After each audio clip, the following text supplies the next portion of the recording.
Audio clip number 59 انشاءاللہ عز و جل۔ اس آڈیو کلپ میں آپ قرآن پاک کی سورہ بقرہ کی آیت نمبر 176 سے لے کر 177 کی تلاوت، ترجمہ اور تفسیر قرآن صراط الجنان سنیں گے۔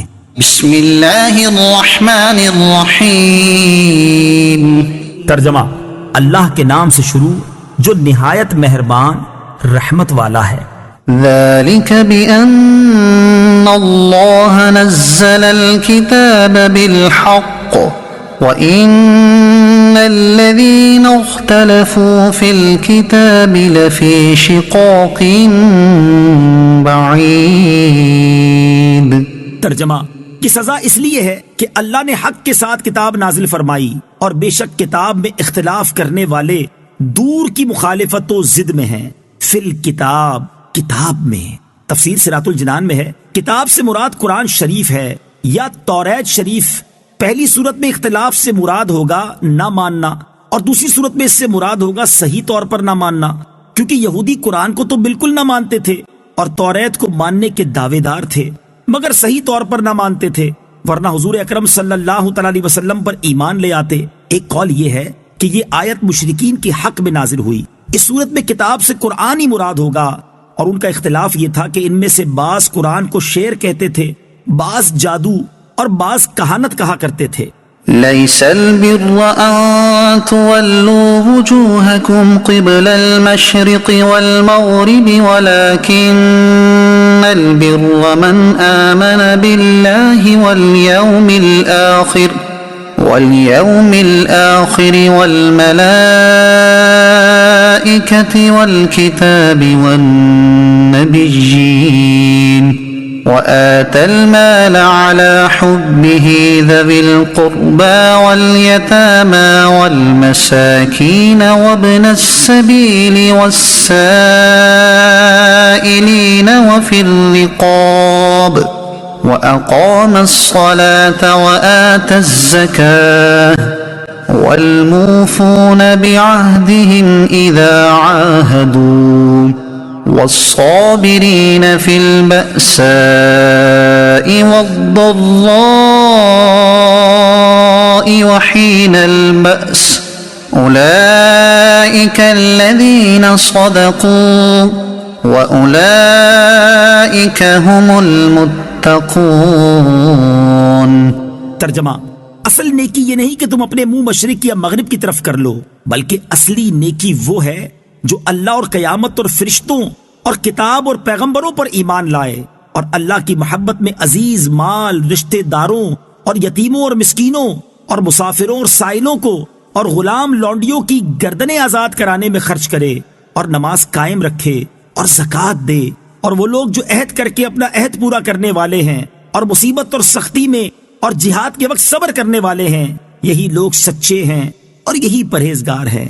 ليس البر أن تولوا وجوهكم قبل المشرق والمغرب۔ اصل نیکی یہ نہیں کہ تم اپنے منہ مشرق یا مغرب کی طرف کر لو۔ مفسرین نے اس آیت کا خاص شان نزول بیان کرنے کے بعد فرمایا ہے کہ یہ کتاب اہل کتاب اور مومنین سب کو ہے، اور معنی یہ ہے کہ صرف قبلے کی طرف منہ کر لینا اصل نیکی نہیں جب تک عقائد درست نہ ہوں اور دل اخلاص کے ساتھ رب قبلہ کی طرف متوجہ نہ ہو۔ یہ بات بھی ذہن میں رکھنی چاہیے کہ ضروری اعمال کو بجا لاتے ہوئے اور دوسروں کے عمل کو حقیر اور معمولی نہ سمجھتے ہوئے کسی خاص عمل کو زیادہ رغبت و محبت اور کثرت کے ساتھ کرنا تو درست ہے اور اس میں کوئی حرج نہیں، لیکن ضروری عمل مثلا فرائض و واجبات ترک کرنے کی صورت میں یا اپنے عمل اور طریقے کے علاوہ دوسروں کے عمل اور طریقے کو حقارت کی نگاہ سے دیکھتے ہوئے کسی ایک عمل کو ہی اچھا سمجھنا سراسر باطل اور غلط ہے۔ مثلا ایک آدمی روزوں کی کثرت کرتا ہے تو وہ روزے نہ رکھنے والے کو حقیر نہ سمجھے، یوں ہی ذکر و درود کی کثرت کرنے والا تبلیغ دین میں مشغول آدمی کو کمتر نہ سمجھے، یوں ہی واعظ و نصیحت کرنے والا تحریر و تصنیف اور تدریس سے دین کی خدمت کرنے والے کو کمتر نہ سمجھے۔ یہودیوں کا رد اسی وجہ سے کیا گیا کہ ایمان صحیح اور اعمال صالحہ کی طرف تو آتے نہ تھے، رشوت، حرام خوری، سود، فیصلہ کرنے میں ناانصافی، بغض و کینہ اور دیگر گناہوں میں تو دلیر تھے، اور قبلے کے مسئلے میں حق بات معلوم ہونے کے باوجود بلا وجہ جھگڑتے تھے اور ایک خاص قبلے والا ہونے کو کافی سمجھتے تھے۔ آیت سے معلوم ہوا کہ اعمال سے ایمان مقدم ہے، پہلے ایمان لاؤ پھر نیک اعمال کرو، کیونکہ جڑ شاخوں سے پہلے ہوتی ہے۔ ایمان جڑ ہے اور اعمال شاخیں۔ ایمان میں سب سے اول اللہ تعالیٰ پر ایمان ہے۔ من آمنا، جو ایمان لائے۔ آیت کے اس حصے سے لے کر آخر تک نیکی کے 6 اہم طریقے ارشاد فرمائے گئے۔ نمبر 1 ایمان لانا، نمبر 2 اللہ تعالیٰ کی محبت میں مستحق افراد کو اپنا پسندیدہ مال دینا، نمبر 3 نماز قائم کرنا، نمبر 4 زکوٰۃ دینا، نمبر 5 عہد پورا کرنا، نمبر 6 مصیبت سختی اور جہاد میں صبر کرنا، وَأَقَامَ الصَّلَاةَ وَآتَ الزَّكَاةَ، اور نماز قائم رکھے اور زکوٰۃ دے۔ تفسیر صراط الجنان میں ہے، آیت کے اس حصے میں نیکی کا تیسرا اور چوتھا طریقہ بیان کیا گیا کہ فرض نمازیں ان کے ارکان و شرائط کے ساتھ ادا کرے اور اس کے بال میں جو زکوٰۃ واجب ہو اسے ادا کرے۔ وَالْمُوفُونَ بِعَهْدِهِمْ، اور اپنے عہد پورا کرنے والے۔ تفسیر صراط الجنان میں ہے، یہاں نیکی کے 5ویں طریقے کا بیان ہے، اور اس آیت میں عہد سے سارے جائز وعدے مراد ہیں، خواہ اللہ تعالیٰ سے کیے ہوں یا رسول کریم علیہ الصلوۃ والسلام سے یا اپنے شیخ سے یا نکاح کے وقت بیوی سے یا کسی اور سے، جیسے حکمرانوں کے وعدے عوام سے، بشرطے کہ جائز وعدے ہوں۔ ناجائز وعدوں کو پورا کرنے کی حاجت نہیں۔ والصابرین فی البأساء والضراء وحین البأس، اور مصیبت اور سختی میں اور جہاد کے وقت صبر کرنے والے۔